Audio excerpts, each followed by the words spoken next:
At kami po ay hindi po ito para sa layuning ano paman. Maaari po na magsasabi kami ng aming paniniwala, maaaring ito'y hindi kapareho ng inyong paniniwala, maaaring magkakakontra yung paniniwala ninyo sa aming paniniwala.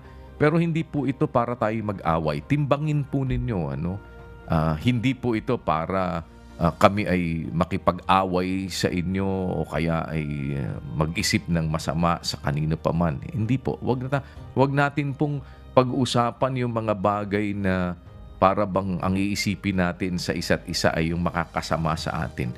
Pag-usapan po natin, magkaiba man tayo halimbawa ng paniniwala, timbangin lang po ninyo yung amin pong pinaniniwalaan.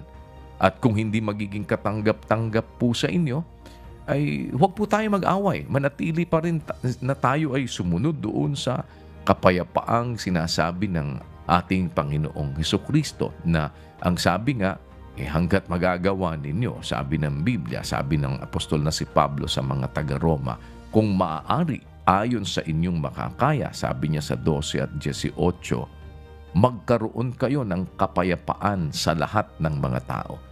Hindi po panahon ngayon, mga kababayan, na tayo pa ay magkabaha-bahagi, magkahiwa-hiwalay ng damdamin sa pagtutulong-tulong para ang bawat isa sa atin ay mapunta sa mabuti. Kung hindi man ninyo matatanggap yung amin pong mga sinasampalatayanan, yun po ay nasa sa inyo at hindi ito dapat maging dahilan para mag-isip tayo ng masama sa isa't isa o kaya tayo ay mag-away-away. Ang amin po ay timbangin lamang po ninyo yung amin po namang sinasabing paniniwala ayon sa katwiran sa banal na kasulatan. Kung ito'y nakikita ninyong makabubuti sa inyo, kung inyong tanggapin at isakabuhayan, salamat sa Panginoon. Subalit, kung sa kabilang dako po ay hindi ninyo nakikitang ito'y katanggap-tanggap sa inyo, manatili po tayo sa kapayapaan at huwag tayong mag-away-away bilang mga magkakapwa-tao, bilang mga tao na ibig na magkaroon ng isang buhay na hindi magulo. Kasi ang Diyos naman po ay hindi Diyos ng kaguluhan. Sabi nga po ni Pablo sa 14 at 33 ng unang Korinto, ang Diyos ay hindi Diyos ng kaguluhan, kundi ng kapayapaan, gaya sa lahat ng mga iglesia ng mga banal.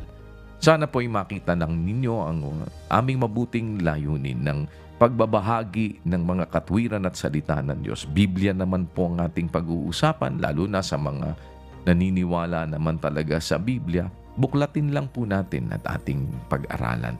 Sana po mapaunlakan po ninyo kami. Once again, this is going to be on October 9, 2023. That's Monday, 7 p.m. Philippine Standard Time. Ikapito po ng gabi dito po sa atin sa Pilipinas. Araw po yan ng Lunes.